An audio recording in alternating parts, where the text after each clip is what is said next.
آج جو لاشیں ملی ہیں وہ بتایا جا رہا ہے ایک ہی کراکری کی دکان ہے وہاں سے ملی. کیا تفصیل آج پورے دن سامنے آئی ہے؟ آج جس طریقے سے ریسکیو سرچ آپریشن آج شروع کیا گیا دوبارہ سے اور اس میز 9 کی اس دکان تک پہنچا گیا جب دوران آتش زدگی ہفتے کی رات کو اور اتوار کے روز جب یہاں پر آگ لگنے کا جو معاملہ چل رہا تھا اس وقت ہم یہ دیکھ رہے تھے کہ ہزاروں کی تعداد میں جو دکاندار تھے ان کا یہ بتانا تھا کہ میز 9 کے اوپر لوگ ہیں. کوئی کہہ رہے تھے بیسمنٹ میں لوگ ہیں, کچھ لوگ بتا رہے تھے کہ فرسٹ فلور پہ لوگ ہیں. لیکن چونکہ اس وقت جو سچویشن تھی وہ کچھ اس طریقے کی نہیں تھی کہ ریسکیو ٹیمز مکمل طور پر ان کو رسائی حاصل نہیں تھی کہ وہ اندر جا کر لوگوں کو لوکیٹ کر سکیں, لوگوں کو وہاں سے ریسکیو کر سکیں, باہر لا سکیں.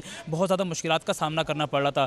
3 سے 4 روز اس معاملے کو گزر گئے ہیں. اب چونکہ مختلف جگہوں سے رسائی حاصل ہو گئی ہے, ریسکیو سرچ ٹیم اب وہ اندر جا رہی ہیں, تو کچھ ایسے دکاندار تھے اور کچھ ایسے لوگ تھے جو بہت زیادہ پراسرار کر رہے تھے, بہت زیادہ کہہ رہے تھے کہ اس جگہ کو لازمی دیکھنا چاہیے. تو آپ جو ریسکیو سرچ ٹیمز جو ہیں وہ انہوں نے وہاں پر میز 9 کی اس دکان تک رسائی حاصل کی. طریقے سے آپ کو معلوم ہوگا اس سے پہلے سوشل میڈیا پر کچھ فیک جو ہے وہ نیوز دی جا رہی تھی مسجد کے اندر لوگ ہیں, تو اسی خبر کے اوپر پہلے مسجد کی دیوار کو کولیپس کیا گیا, اس کو توڑا گیا. وہاں جا کر دیکھا گیا, وہاں پر کچھ خاصی جو ہے کوئی ایسی چیزیں نہیں معلوم ہوئی, جس کے بعد اب اس دکان کی طرف جایا گیا جہاں پر یہ کراکری کی دکان بتائی جا رہی ہے. ابتدائی طور پر بھی بتایا جا رہا ہے کہ سیل لگی ہوئی تھی اس دکان پر اور تقریباً 10 سے زائد وہاں پر نوجوان بھی موجود تھے اور ایک فیملی کے 3 سے 4 افراد بھی وہاں پر موجود تھے.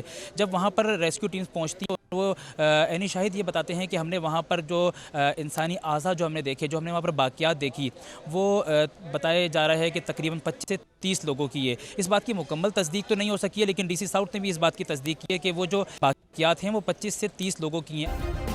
سبسکرائب کریں اور بیل دبائیں تاکہ کوئی خبر رہ نہ جائے.